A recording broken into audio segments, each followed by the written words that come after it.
Monsieur le Président, chers collègues, nous sommes effectivement, Monsieur le Président, comme vous l'avez dit, réunis pour une session importante de la vie de notre collectivité, puisque nous allons voir, c'est ce que nous vous disons depuis le début de ce mandat, quelle voie vous voulez emprunter. Vous avez brossé assez longuement toutes les directions que vous voulez emprunter. Mais si le budget primitif note une intention, la réalité des choses peut être bien différente, et nous le verrons au travers du compte administratif, et nous ne manquerons pas de vous interpeller sur les évolutions que l'on a pu constater entre ce qui était prévu, même si vous n'êtes pas responsable de tout, puisque ce sera votre premier budget et vous n'êtes pas totalement responsable du compte administratif, mais vous participiez quand même activement à la précédente majorité. Nous tâcherons aussi de faire entendre notre différence, puisque si nous partageons assez largement un certain nombre de points sur le diagnostic que vous avez brossé, nous avons quelques divergences de vues et quelques oppositions et tout au moins propositions à vous faire, et j'espère que vous y serez attentifs. Je ne ferme pas l'idée d'un vote unanime sur le budget, pour peu que vous soyez à l'écoute de nos propositions.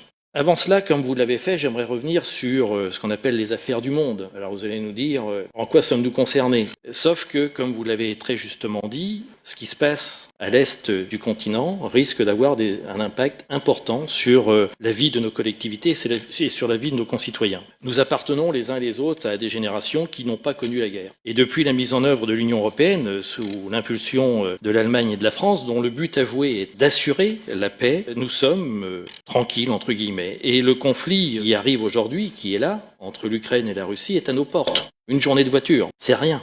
Et depuis la fin de la Seconde Guerre mondiale, c'est le premier conflit d'ampleur sur notre continent. Jusqu'au dernier moment, nous pensions que ça n'arriverait pas. Et nous étions un petit peu dans la position des poilus qui, au sortir de la Grande Guerre, disaient plus jamais cela. Cette attaque montre que peu de choses ont changé, finalement, au cours des siècles. Au XVIIe siècle, Thomas Hobbes disait « L'homme est un loup pour l'homme ». Près de 4 siècles après, rien n'a changé. Alors, quel rapport pouvons-nous faire avec notre collectivité ?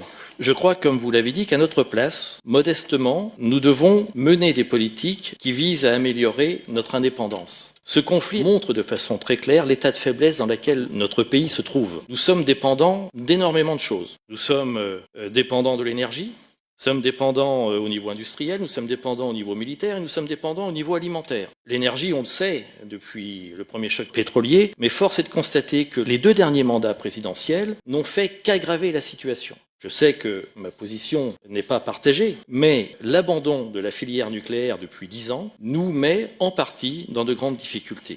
L'industrie, je serai moins clivant, puisque je pense que c'est une œuvre collective qui nous a amenés à perdre peu à peu un pouvoir industriel. L'armée, nous vivions dans un monde de bisounours. Et quand je disais que Thomas Hobbes disait « l'homme est un loup pour l'homme », nous l'avons ignoré. Nous pensions que la paix était là pour toujours. Sauf qu'on attribue cette citation à un Romain, Végès, qui disait « Si vis pacem parabellum », si tu veux la paix, prépare la guerre. Nous l'avons oublié. Si on en croit ce qu'on lit dans les différents médias, c'est que nous avons qu'un stock de munitions très faible. Nous ne pourrions pas engager un conflit dans la durée sous peine de manquer de munitions, alors que nous sommes une force nucléaire. En fait, nous sommes dirigés par des énarques ou des technocrates occidentaux qui ont développé à partir d'un capitalisme débridé un monde selon leur vision, faisant de tel endroit du globe un endroit de service, c'est ce qui existe dans nos pays, de tel autre un lieu industriel, plutôt en Asie, là où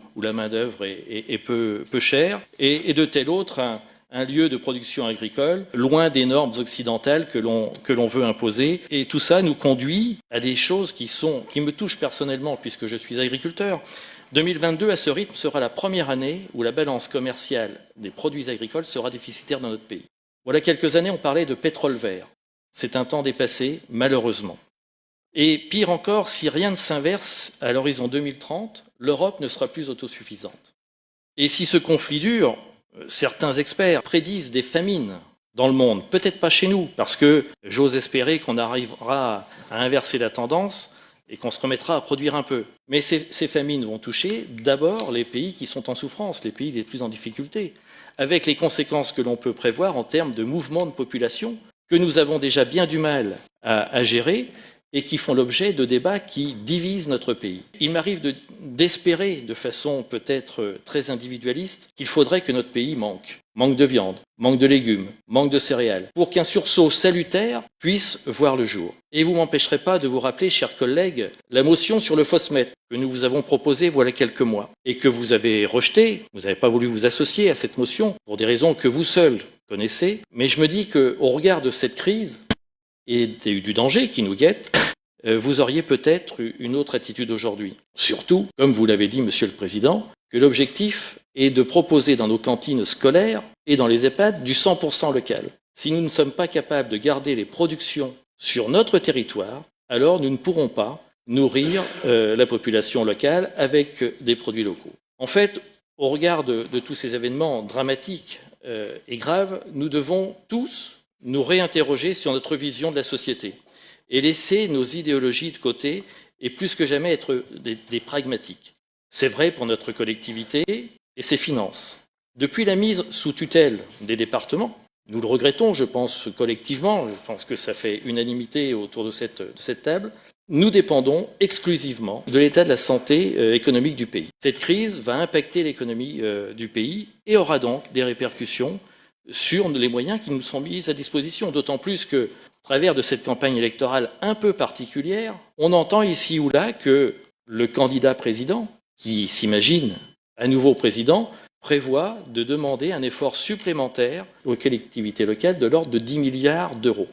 Je ne sais pas comment nous ferons pour gérer nos communes, notre département, si on nous demande, là encore, de faire des économies de façon très autoritaire. Cette élection présidentielle, je vous l'ai dit, elle était particulière. Je me souviens, quand j'étais plus jeune, mais je suppose que vous avez connu ces périodes-là où l'engagement militant était beaucoup plus important, où les soirées collages, alors qui n'étaient peut-être pas parfaites au niveau environnemental, cher Wilfried, mais qui créaient du lien quand même, qui animaient les débats, qui faisaient qu'on savait pourquoi on allait voter, parce que c'était deux blocs qui s'affrontaient avec leurs arguments. Aujourd'hui, on traverse ces campagnes électorales d'une façon neutre, triste. Alors, est-ce que c'est de la résignation? Est-ce que c'est du dégoût? Peut-être un peu des deux.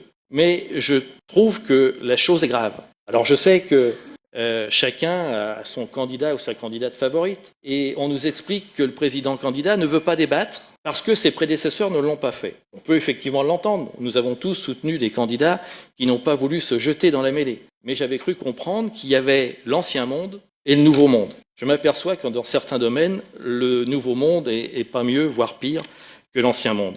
Je crains en tout cas qu'au sortir de cette élection présidentielle à laquelle nous allons participer, je pense que ce n'est pas parmi cette assemblée où il y aura le plus d'abstention, un président ou une présidente sera élu peut-être par défaut. Il n'y aurait rien de pire dans une société divisée qui peine à voir le chemin sur lequel on veut la mener. Je crains qu'on puisse avoir des jours difficiles. Et nous avons effectivement, nous, collectivités locales, un rôle essentiel à jouer, indépendamment de celui ou celle qui sera élu. Nous sommes là pour amortir les effets pervers des politiques nationales.